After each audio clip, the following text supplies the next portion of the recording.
Cavs owner Dan Gilbert published an infamous letter tearing James apart. Fans burned his jersey in the streets. Conversations about how LeBron was wired and whether he could be the... Aufnahme starten. Moin Moin und hallo Tadatosch, herzlich willkommen zu einem neuen React. Ein Video, auf das ich sehr gespannt bin. Ich habe es schon mehrere Male gesehen, tatsächlich.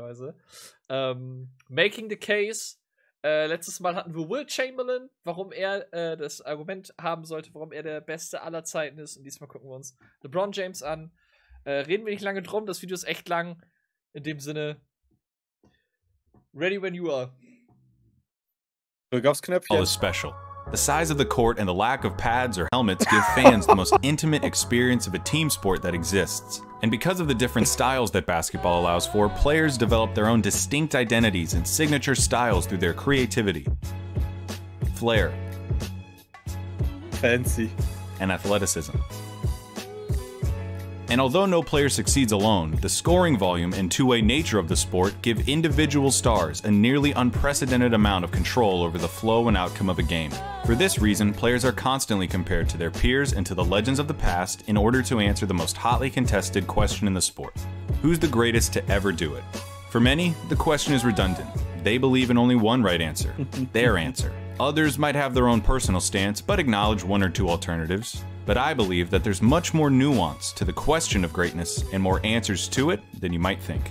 By my count, there are 8 players in NBA history that have a substantial claim as the GOAT. It's a subjective thing though. I can't give you a definitive answer. All I can do is make the argument. So today, I'll be making the case for LeBron James as the greatest basketball player of all time. Nach unserem letzten Reaction finde ich das gar nicht mehr so subjektiv. Wieso? Halt dein Maul. Huch, entschuldige bitte. Vielleicht kommt noch ein Video über Steph. Nein. To begin making the case for LeBron James, No. Michael Jordan is the LeBron GOAT. James LeBron isn't James even built close. like that. There's There's no no way. way. There's no LeBron way that he isn't is the the GOAT. GOAT. Get out of Even here. close. What are you Really, talking about? LeBron? You're Delete making this a video video. about You're out of LeBron your being mind. the Get GOAT. out of here. No. And just like that, we've started the LeBron GOAT case off right.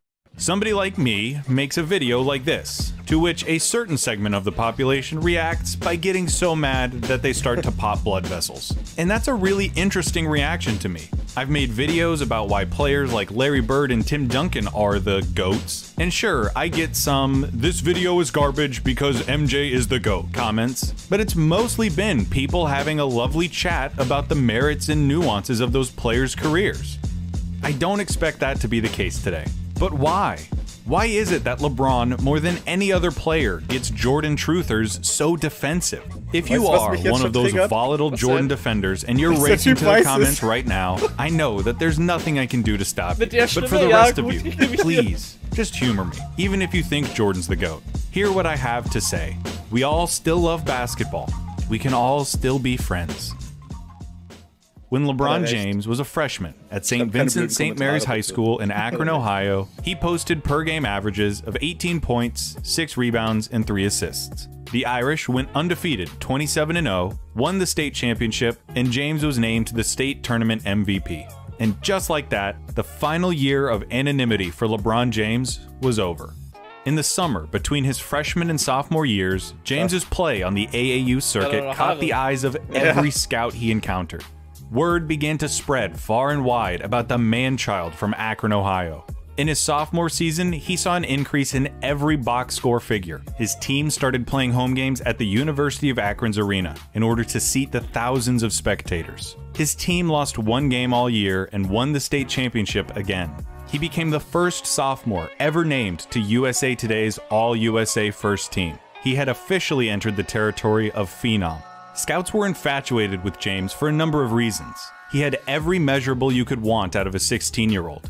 Tall, strong, good wingspan, off-the-charts athleticism. But he also had superb instincts, a natural enthusiasm for the game, an unselfish play style, preternatural passing abilities, and strong leadership qualities. Which is why, in his junior year, Sports Illustrated put LeBron on its cover. Now, this cover didn't single-handedly trigger the outrageous expectations of LeBron James, but it certainly helped. The cover acknowledged James's unprecedented talent at such an early stage, while alluding to the expectations, hopes, and wonders that such an unbelievable talent would have to bear.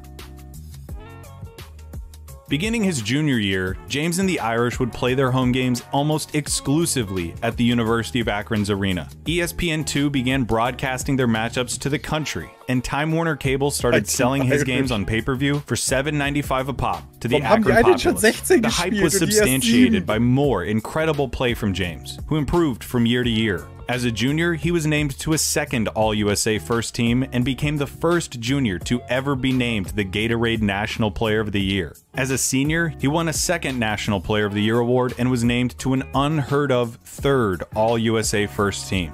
James's junior year remains the turning point of his celebrity. It was then that he went from highly touted young prospect to inheritor of the sport of basketball. And that's the thing. We as sports fans fetishize potential. The allure of the future is endless. If a player has potential, they can be anything. It hasn't happened yet, so it's still technically possible, no matter how outrageous the expectation may be. But then if they don't succeed, we label them as failures, busts. Couldn't do it, didn't pan out. Never mind the fact that we were the ones who set the expectations to begin with.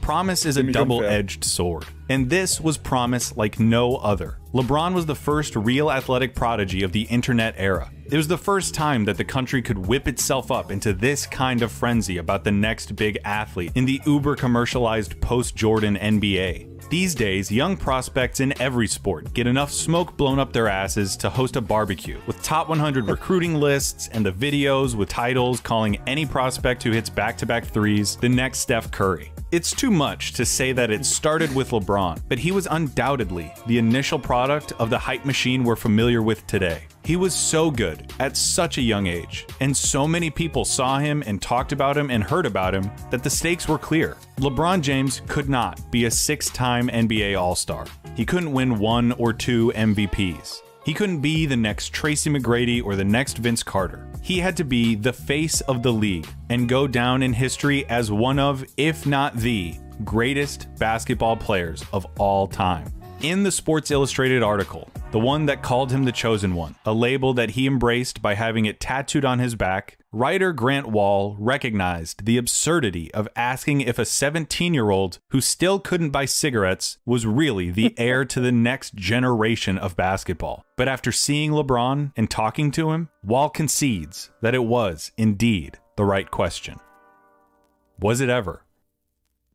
In the 2004 NBA draft, LeBron James was the first overall selection by his hometown Cleveland Cavaliers. He was selected ahead of college standout Chris Bosh, Dwayne Wade, who had just led Marquette to the Final Four and was named an All-American, college basketball's Player of the Year TJ Ford, and Carmelo Anthony, who had just led Syracuse to an NCAA championship. LeBron, out of high school, went ahead of all of them, with the weight of a franchise, a city, and perhaps a league on his 18-year-old shoulders. As the most anticipated basketball player since Lou Alcindor, LeBron James could not falter. What if he'd failed? What if the $100 million shoe deals and the celebrity and the fame had been too much too soon? And honestly, how wasn't it? How did LeBron not mess it all up?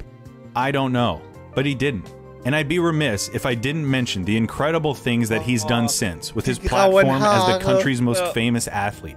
He's spurred and advocated social change, especially in the realm of civil rights, from Trayvon Martin's shooting to the Black Lives Matter movement. He has been an indispensable source of goodwill and good fortune for his community. He's been the most important focal point in the era of player empowerment in the NBA. He didn't just defy the odds by not becoming a complete nutcase. He has leveraged his position, set an incredible example, and has been one of the best role models that any child or parent could ever ask for. He's still playing, which means that all of these accolades are subject to change, and likely will. But the only assumptions I'll be making are that LeBron finished within at least the top 5 of MVP voting this year and made first team All-NBA. Which means he has been named to 13 All-NBA first teams and 16 total All-NBA teams. Both records demonstrating his unbelievably prolonged reign over the sport. He's won 4 MVPs in 5 years, a feat only matched by Bill Russell, and finished in the top 5 of MVP voting in all but 3 of his 17 seasons. He's been selected to 16 All-Star games, 6 All-Defensive teams, and stands at or near the top of multiple all-time statistical leaderboards that demonstrate his all-around proficiency, from playoff points scored to career assists. He has achieved such a universal and unique statistical position for a number of reasons. Namely among them, LeBron James is the best basketball player of all time. When James Naismith nailed a peach basket to a wall in a gym in Massachusetts, there was no way he could have ever imagined the game as it is today. And there is no way, not in his wildest dreams, that he could have ever imagined an athlete like LeBron. The guy is 6'8", 260, built like Karl Malone, passes like Larry Bird, jumps like Michael, and surveys the court like Magic Johnson. He's not the strongest or the fastest, but he's faster than the strongest and stronger than the fastest. He has a cocktail of cerebral perception and hand-eye coordination that has made him one of the premier passers in league history. He has a 7-foot wingspan, a lightning-quick first step, supernatural anticipation, and an IQ on both ends of the court that comes from the brain of basketball's Da Vinci. It would be enough if LeBron had just built a name and career for himself thanks to his prodigious natural talents. But he worked diligently, year in, himself as a basketball. DeMar DeRozan hat mal erzählt in der Playoff-Serie, letztes Play, und einer der Spieler von den Toronto Raptors hat das Play vergessen und LeBron James hat ihm erzählt, was die jetzt gleich vorhaben. Imagine, dein Gegenspieler. Oder was machst du da? Du sollst ja da vorne hin. Ja, nun. Ja. Basketball player. He received criticism for not using his Herculean frame to lock down opponents, and so he became a lethal defender and was twice the runner-up for Defensive Player of the Year. Opponents would exploit James's lack of post-game by assigning him smaller, quicker defenders. He spent the summer with Hakeem Olajuwon and became a back-down bully. To better space the floor and accommodate the modern style of basketball, he needed to improve his streaky jump shot. He became a master of efficiency, and at his best was a 40% three-point shooter. There is no aspect of basketball that LeBron James is not superb at. It's a silly hypothetical, but I think it serves my point to say that a team of 5 LeBrons would beat a team of 5 of anybody else. He always had the whole package, but he never stopped adding to it. And he's been adding to it for an insanely long time. He's been probably the best basketball player in the world since 2008 or 2009. And if your life came down to one game, he's still one of the first calls you'd make at age 35 in year 17. He can do anything, does everything, and he's never had a truly significant injury. It wasn't until 2019 that he missed a substantial amount of time because of a groin injury. And aside from some issues with cramps and some occasional back trouble, LeBron has never been a liability in that department. He has the 4th highest scoring average in NBA history, and with the way basketball is played today, he can defend point guards and centers alike. Add all of that to a tireless work ethic, an unselfish play style, and a penchant for big moments, and you get the queen of the chessboard. When it comes to playing basketball, he is the best at it. Hold on. I think I hear something. It's the sound of Skip Bayless's acolytes losing their shit in my comment section. Best player ever? Big moments? No way. LeBron's terrible in the clutch. He hates taking the last shot. He doesn't have the killer instinct. He doesn't have what it takes to come through in crunch time. I don't know where this got started or how it's been able to persist, but that sentiment is just factually untrue. There is an overwhelming amount of evidence to support LeBron's clutch ability and killer instinct. There's statistics that show that James is clutch. Evidence, analytics, stuff made by people who know how to do math and use calculators and stuff. And if you don't believe them because they're nerds and because basketball isn't just about numbers, then just look at the dude's results. He's hit clutch shots in the regular season. For the jumper for the win. Bang! Love, LeBron, and got it! Banks it in! The 3. Think somebody else beat you. 3 on the way. He got it! LeBron for the tie. He got it! And he's hit clutch shots in the playoffs.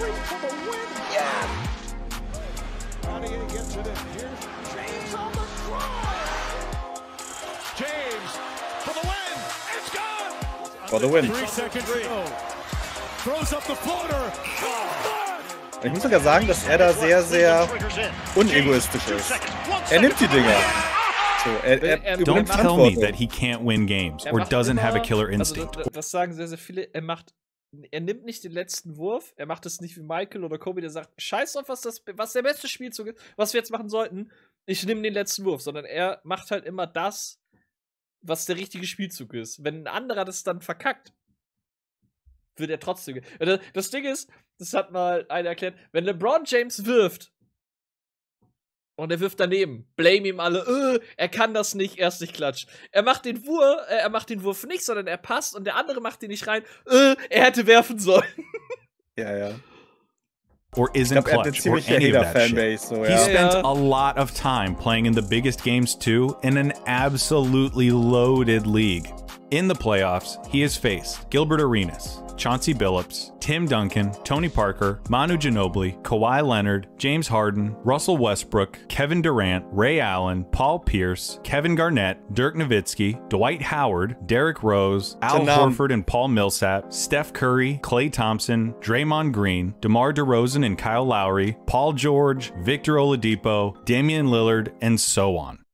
And the players he's faced haven't just been eye-popping. He's lined up against some of the vaunted teams and franchises in NBA lore. He played the Spurs, the most successful post-Jordan franchise in basketball, 3 times in the finals.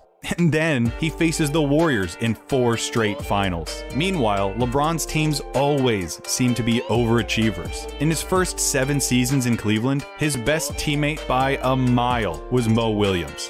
Yeah, one-time All-Star, Mo Williams. The Cavs front office can't be faulted for not trying to get LeBron help, but they certainly deserve some criticism for failing to actually get him help. Anderson Varejao, Zydrunas Ilgauskas, Larry Hughes, Drew Gooden, Eric Snow, Old Shaq, Ben Wallace's core, none of them were really bona fide quality contributors who, in the roles they were supposed to fill, could compete and win a championship against the Spurs or the Celtics. The Cavs' entire philosophy during his first stint in the land was, he's so damn good, we'll just bank on him putting up ungodly numbers and carrying us to a win every single night. Which he usually somehow did. And when he left, look at how the Cavs floundered. From a league-high 61 wins to 19, the second worst record in the league.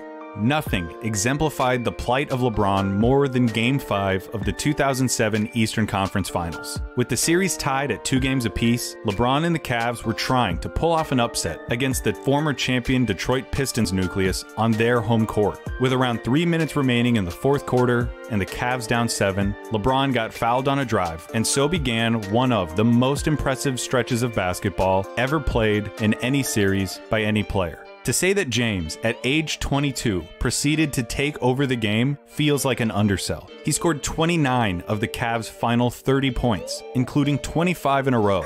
He was transcendent, finishing with 48 points after 2 overtimes and the game-winning layup. It was a performance for the ages, but it was also almost entirely necessary. When the Cavs played the Spurs in the finals that year, they lost because a 22-year-old LeBron couldn't beat the Pop, Parker, Manu, Duncan Spurs by himself. Shame on him. So is there any surprise that he wanted to go to a real team like Miami, where he didn't have to do everything? And make no mistake, it's not like he didn't still have his Atlas moments with the Heat. Game 6 of the 2012 Eastern Conference Finals. The Heat are down 3-2, coming off of the decision in the 2011 Finals. LeBron and the Heat were under as big of a magnifying glass as you can get. In Boston, the Celtics had the chance to send the LeBron, Wade, Bosh Heat out by the historical wayside as a catastrophic failure. But then LeBron put on this face and picked the Celtics apart.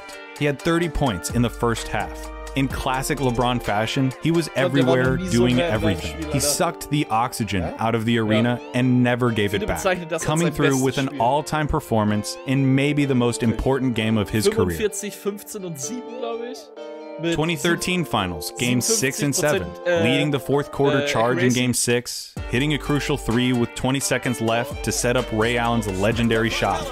Back out to James, another 3. It's good. James knocks it down. 37, 12, and 4, plus the series icing jumper in Game 7. Tim Duncan showing James pulls up. Aber warum hat man ihn da nicht geblockt? Es ist ja auch so etwas. 35 for LeBron James. The games, series, and runs that he's had will someday fill their own multi-part documentary. We'll talk about a few more later, but the overall theme is undeniable. LeBron has lived in the playoffs and thrived under the brightest of lights, despite the unique brand of scrutiny, doubt, and criticism that is his. But none of that matters to you, because of three things. The sources of so much of that doubt and criticism. The 2010 Eastern Conference semifinals, the decision, and the 2011 finals. All three events happened within the span of about 400 days. It started with the second round of the 2010 playoffs, Boston versus Cleveland. Despite having the best record in the league, the Cavs lost in 6 to the Pierce, KG, Ray Allen Celtics. LeBron's numbers look okay, but if you remember watching at the time, or you go back now and watch, you can tell that LeBron's just not there. He's checked out. No aggression, no urgency, stretches of total detachment. He was a no-show. And no one still knows definitively why, but salacious rumors persist that you can look up for yourself. Whatever the reason, the loss amped the noise around LeBron up to new levels. He can't do it. He doesn't have it. The basketball world prepared itself for one of the most consequential free agent decisions ever. What they got was the decision. A 1-hour nationally televised special. LeBron was going to announce his decision on live TV. How could this go wrong? The answer to the question everybody wants to know. Okay. LeBron? Aber einfach eine Stunde lang für die Frage. Fall, man, this is very tough. In this fall, I'm going to take my talents to South Beach and join the Miami Heat.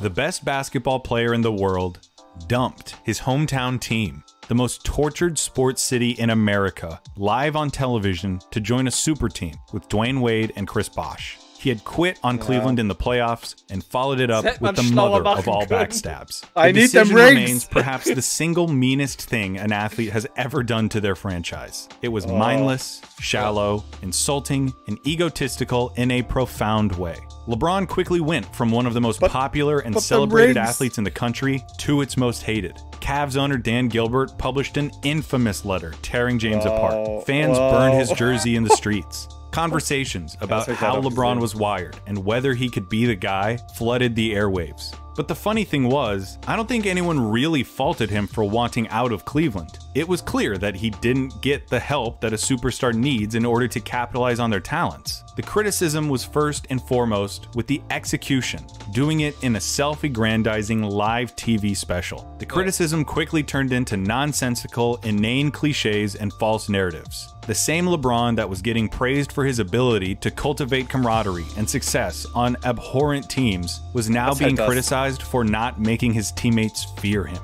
Whatever that means. Was the decision the dumbest thing LeBron could have done? Yes. Was it a knife in the back of the community that had supported him as he ascended from chosen one to superstar? Hell yes. Yes. Was most of this criticism of his mental makeup and desire to win baseless and spiteful? Also, yes. But it probably didn't feel that way for a lot of NBA fans at the time. They hated him. He had quit on and betrayed his team. So when the Heat lost the 2011 finals, the hate boners raged in full force.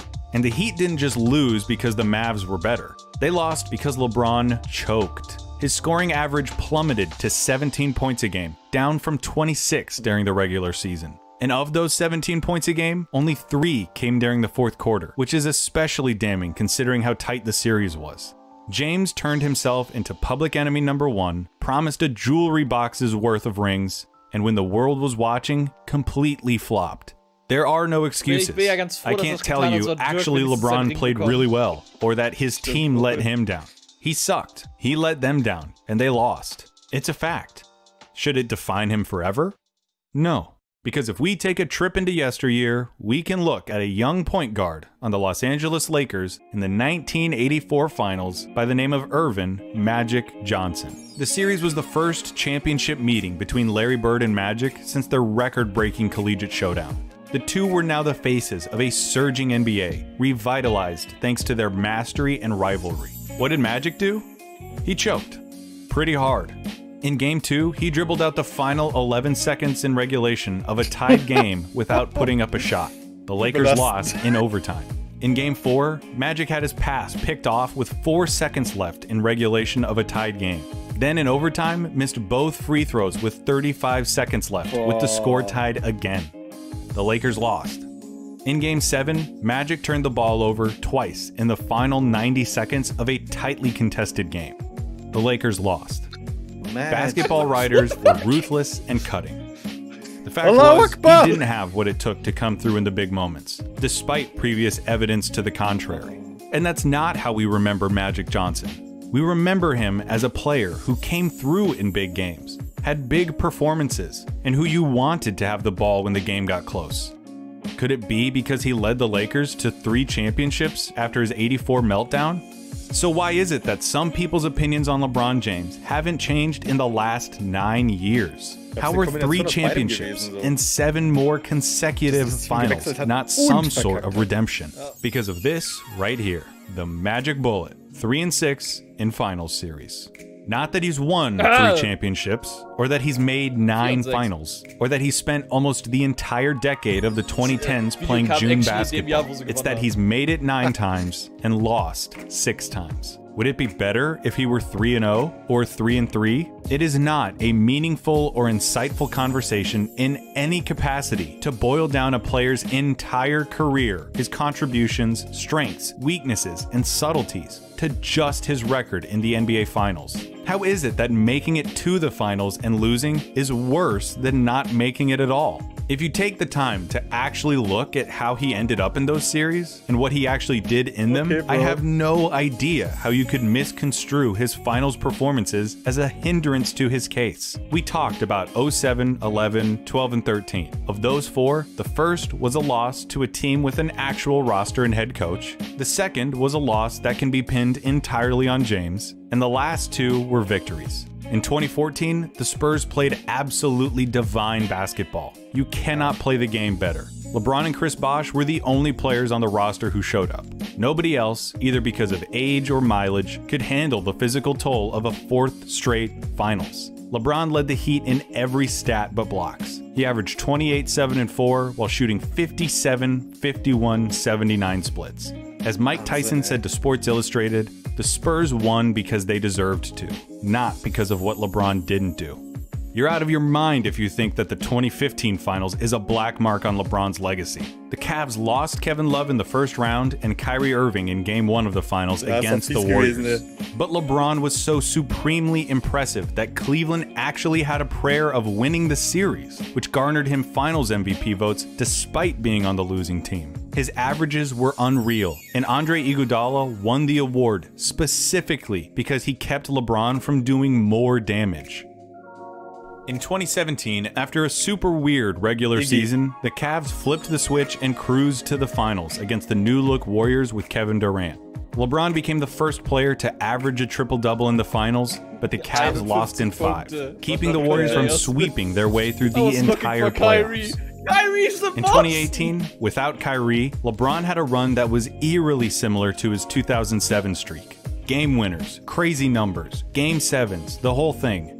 The culmination of the run happened in Game 1 of the finals, when LeBron scored an earth-shattering 51 points, giving the Cavs a chance to take a 1-0 lead in the series. And then this happened. Yeah. Goes to the Cavs, J.R. Smith. Brings it back out. I was looking for Kyrie. For the past 13 years in a row, every team that LeBron James has played on has been in contention to win the championship, regardless of the roster around him. We're not going to play the what-if game, but he's proven that he doesn't need the league's all-time leading scorer as a teammate or the Zen Master as a coach. He also doesn't need time off between finals. It took him 8 straight finals before he finally wore down. Give him any coach, give him any teammates, and by the sheer brilliance of his play, your team is now a championship contender. And I don't have to make the argument that 3 rings is more than 5 or 6 or 11, because that's not how we evaluate these players. We don't just look at ring totals, otherwise Robert Horry would be on Mount Rushmore. Yes, it's all about winning, but it's really not. We try to synthesize things like play style, competition, success, achievements, accolades, and the like into a more cohesive and complete picture. Just asking, did they win, when trying to argue for the greatest basketball player of all time is the wrong question, because, you know, it's a team sport. The better question to ask is which player gave their team the best chance to win? Who meant the most to their teams? And the answer to that question is LeBron James.